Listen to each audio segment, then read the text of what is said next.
1995, 4,000 maternal deaths, with maternal mortality rate at 590 per 1,000 births.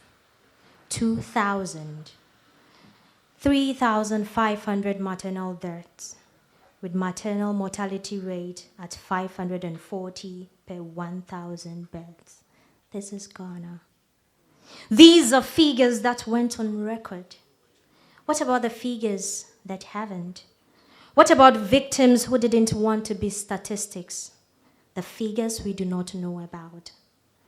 The night comes, and I lay in wait. Oh yes, I await the dawn of a new day, a day that will transfuse into homes love, joy, and the respect for rights and choices. Allow me anti-clockwise to that black hole. 2 a.m., the day of the sun, sounded the gongs of complications at the center of life. Bad omen it was in the chief's palace, abomination in the magistrate's heart, sacrilege in the preacher man's home. The blood in the palace was that of the chief's 16-year-old wife who bled her dreams away on the mat of a forced marriage. The shame in the magistrate's heart was brought by his only son, who terminated the pregnancy of the midwife's only child with concocted herbs. The death that wrecked the preacher man's home was that of his third child, gang raped, and could not stand a child of trauma forming her. Yet, from my mad heart, I sat and watched on as the baskets of life got perforated, holding lives no longer. While men in power play politics with issues of sexual and reproductive health and rights, I grumpily watched on as young pillars got drowned in pools of blood that emitted odors of grounded glass bottles, sharp objects, Guinness and sugar, the weirdest of concoctions. I watched on as that which they frowned and kept mute on aggressively tear every living leaf of their branches before their due time. This was not the first time the planet turned dark. Or have you forgotten how you sat your day yelling and denying that sexually active girl who walked to your door believing it's a youth-friendly corner, information on sexual and reproductive health and rights? How you justified her rape in the presence of others with hairdressing in that courtroom?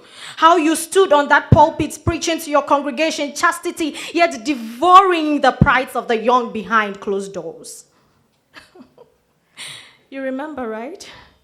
Well, this day made it the countless time. Indeed, when the gongs of complications sound at the center of life, it calls for drastic measures.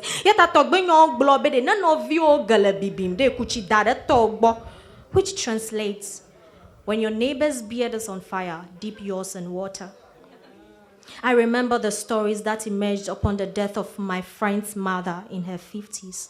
I was 12. Stories of how she died aborting a pregnancy she feared would become a topic for the public. Stories of how she refused to tell the doctors about her attempt to get rid of the fetus growing inside her. She would have been saved if she had opened up in time. She would have been alive if she hadn't dread the shame of discrimination. She would have watched her grandchildren take their first leap if she hadn't been ignorant about the law. 2 a.m., the day of the sun, rang the bell to tell the phone of that SRHR advocate whom we've ignored and called names that the story will change. Memories of her arrival remains vivid in my brain. Her message of sexual and reproductive health and rights, family planning, comprehensive abortion care. If only we hadn't silenced the voice of that advocate, my friend's mother would have been presented with a choice of keeping the child at that age. She would have been presented with a safer and approved means of terminating. But no! We shut the doors on our hypocrisy. You will agree with me that open the spaces have been for years, yet unsafe to look the law in the face. Open the spaces have been for ages, yet filled with a fear of stigma. Open the spaces have been for generations, yet not free from cultural and religious beliefs. How long? I say, how long would you stand aloof for your own to become statistics for maternal mortality and morbidity? How long would you resist for your community to record the highest unsafe abortions? Rise, You custodians of the values of the religious. Speak! You custodians of laws of the people. Act! You custodians of customs and traditions of the land. Join me, say Aiko, to all the black women who in their diverse ways fought and are still championing reproductive freedom, justice, and autonomy. Kudos to the likes of Congresswoman Shirley Chisholm, Fayewa Telton, Dr. Nan Louise Young, Dr. Thelma Patton Law, Dr. Dorothy Roberts, Mara Broker Keel, Monica Simpson, Edeli Leno Holmes Norton. I say, Miawila Doji. So for the good of our women, for the good of our people, for the good of our community, let us make the space a safe one. Let the space be devoid of ignorance.